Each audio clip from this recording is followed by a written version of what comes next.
This is ITV. Certainly the best.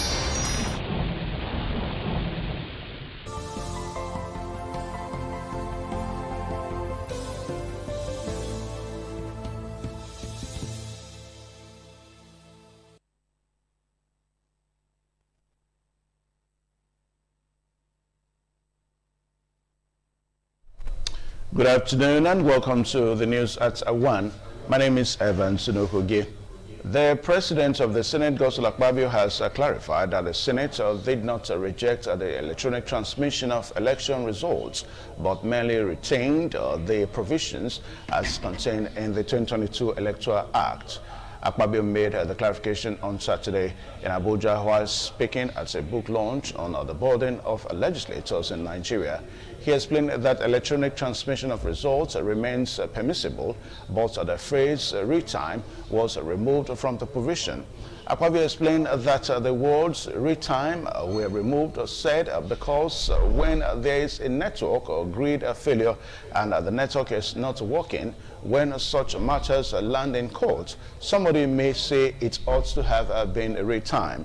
He emphasized that the decision was taken to grant the Independent National Electoral Commission, INEC, the flexibility to determine the appropriate mode of result transmission, taking into account technological and security challenges. Away from that now, the Nigerian Bar Association NBA has urged the National Assembly to reconsider the approve a proposed amendment to the electoral amendment bill that would mandate the electronic transmission of election results from the polling units. The call followed the adoption of a report by NBA President Alpha Musigwe, SAN, at the National Executive Council meeting held in Maiduguri, Borno State. The report expressed concern over the Senate's recent rejection of an amendment to Clause 60, subsection 3, which would have required presiding officers of the Independent National Electoral Commission, INEC, to transmit results in real time to the INEC results viewing portal. Immediately after Form EC8A was duly signed, stamped and countersigned by party agents. The INEC noted that the current discretionary language in the Electoral Act allowing presiding officers to transfer the results in a manner as prescribed by the Commission weakens the legal foundation for transparent real-time reporting. According to the Council, the ambiguity leaves room for manipulation, misinterpretation, and post-election disputes.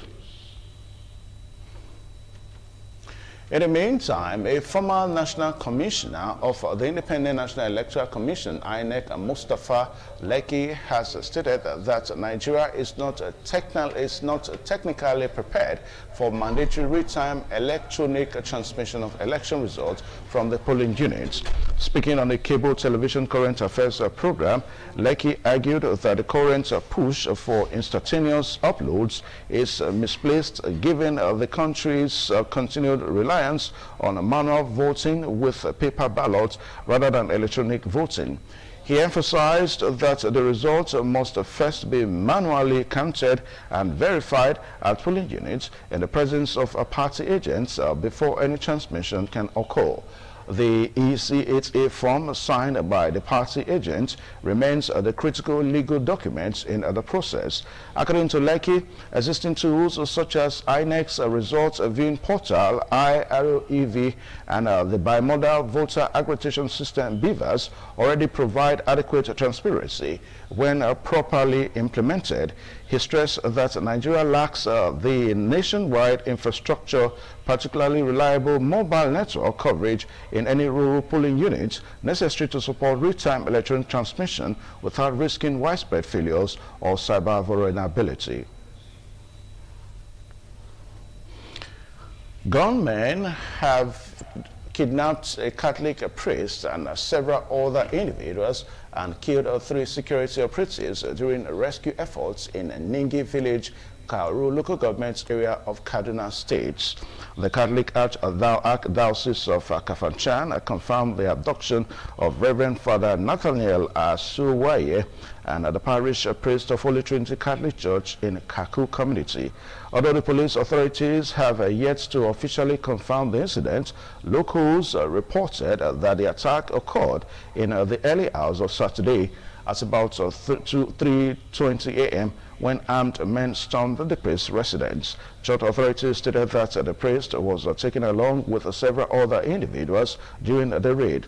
In the meantime, 3 security operatives who were among the troops deployed to rescue the victims were ambushed and killed by the bandits. In a statement, the diocesan chancellor, Very Reverend Father Jacob Shanet, expressed deep sorrow over the incident, describing it as a tragic moment for both the church and the local community. He also confirmed the deaths of 3 security operatives. The United States Congressman Riley Moore has rejected claims that the United States supports any move to break up Nigeria, warning that pushing separatist agendas would worsen insecurity and place Christian communities at a greater risk. Moore made the remarks in a statement posted on his verified X, formerly Twitter, account after visiting Nigeria, where he held meetings with government officials, church leaders, aid organizations, and internally displaced persons. The lawmaker stressed that the issue of dividing Nigeria did not arise during his engagements. He said that the idea of dividing the country has now not come up in any serious discussions he had during his engagements in Nigeria. He ever warned that efforts to embolden separatists hurt Christians in Nigeria, especially in the north and middle belt.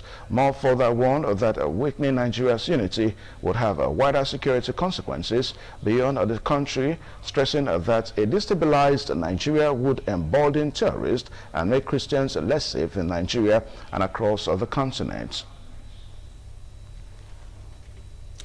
The Abia State government has clarified issues surrounding alleged budgetary allocations of 210 million naira for the purchase of a photocopier in its 2026 appropriation law.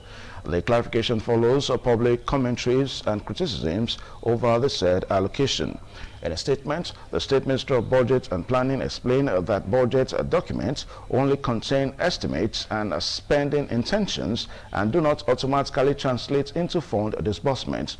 It said that the 2026 budget was officially published on its website on January 31st, 2026 as part of efforts to promote transparency and public access to government financial plans. It added that 12 million naira was approved for the procurement of 1 sharp photocopier and other sundry office equipment. The ministry explained that a misalignment of text and figures led to the incorrect impression that 250 million naira was budgeted for the purchase of a photocopier.